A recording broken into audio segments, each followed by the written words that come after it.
Gina? Gina. Thank you, Gina. You're welcome. Thank you.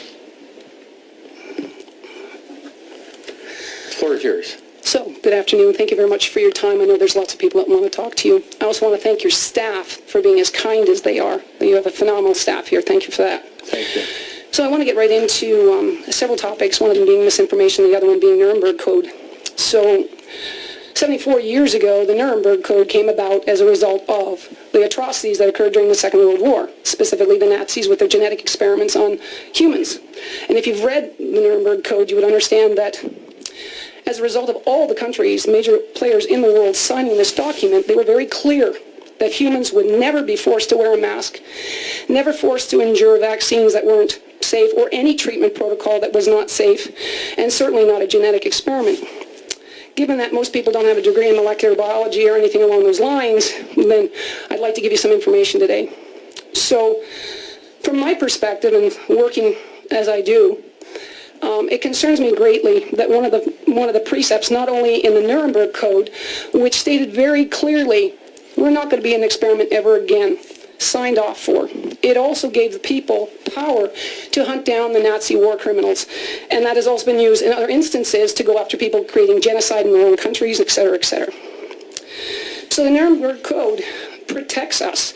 And it seems that that's been conveniently forgotten in the process of all this, what's going on. The misinformation, when constitutional lawyers for the government advise the government officials that they're not violating people's rights under the Charter's rights in our Constitution, but rather just pushing the boundaries. And that gives me great cause for concern. The Constitution, the Nuremberg, were all written to protect the people from the atrocities inflicted upon them, whether it was a government or other people that had the authority to do so, or in their own minds thought they had the authority to do so. So when I listen to the radio, which I have to stop listening to, it concerns me that health units are unequivocally promoting a genetic experiment. This has never been done before in the history of mankind, where a foreign substance that mimics, but it doesn't, an mRNA strand that can possibly insert itself and permanently insert itself into the DNA of the human, that's unheard of. It's not... If you look at the statistics, if you look at anything that's going on, theirs is a reporting. It's a voluntary reporting center for professionals or others that want to tell people that I've had an adverse reaction, whether it's to a drug or a vaccine, whatever, a treatment. Well, theirs says that only 1% of people report. And as of last month, 13,000 people in the United States died directly from this jab. Now, in 1972, smallpox vaccine was discontinued. Now, most of us look like we're old enough to have had that vaccine, that nice little round dot you had on your shoulder. They discontinued it in 1972 for the following reason. There were some very few but serious side effects, including death associated with it, and after 26 people died of that vaccine, which had been in use for quite a number of decades, it was discontinued on the basis that 26 people had died from the smallpox vaccine. Wow. So if theirs is reporting 13,000 deaths directly attributable to the vaccine, and it's only 1% being reported, you multiply that by 100, you got 1.3 million people that have directly died as a result of this vaccine. Unheard of in the history. The first thing that really triggered me when I was watching the news at the beginning of all this pandemic shit, excuse the language, is that minus 70 degrees was required for refrigeration of this particular vaccine. Never in the history has anything that I'm aware of ever needed to be below minus 20. Why minus 70? Thought about that a lot. I've experienced with some of the people that live off the grid, and they have their own power generating, and they have all these electronic panels that automatically shut down at minus 49 to protect the electronics from the extreme cold. And I was in Calgary in January, I forget how many years ago, maybe 15 years ago, and I watched it all in action. So my little brain got going. I'm thinking, so what the heck is inside this particular jab? It is not a vaccine by any definition. It is not. It's foreign material. It is not a natural extract from the virus or whatever else, which hasn't even been identified as the cause of this pandemic. So when I'm looking at all this, And I'm thinking, there's something wrong here. So I don't know whether I should call it the pleasure or the displeasure, but I have tested people who have been jabbed.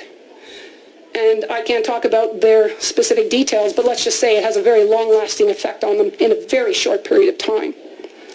So when I listen to the radio and I hear the health units going on and on about how unvaccinated people are causing the Delta variant, that's the biggest lie to date that I want to point a finger at. Vaccinated people, when you put a pressure on a system, so you take an antibiotic and give it to a bacterial infection, if you don't kill off 100% of the bacteria, they will mutate to survive. And they're very good at surviving. Right? So, I just lost my train of thought. But so when I'm looking at how they're promoting this as vaccinated people, they are the ones that are creating the variants. They are been exposed to a jab that is forcing them to either, it doesn't kill 100%. If nothing kills 100%, you're going to get variants. And they only usually mutate under an express application. Okay? Antibacterials, antiviruses, doesn't matter. So this is where the variants are coming from, and I would greatly appreciate the health unit to stop saying that, because it's an outright lie, and it's a coercion to get people to take it. Oh, that unvaccinated person, oh my God, I'm going to get something from them. It's all about fear and coercion. And so, since the Nuremberg Code has not been recalled, it is still in effect. And I would very greatly appreciate the members taking a good look at it to understand what I'm talking about. Now, it's a great big long document, and I'm sorry, I wasn't prepared to speak today. I was asked to. There is a couple of sections that have been extracted. Facebook had it a long time ago, so I can't quote those to you.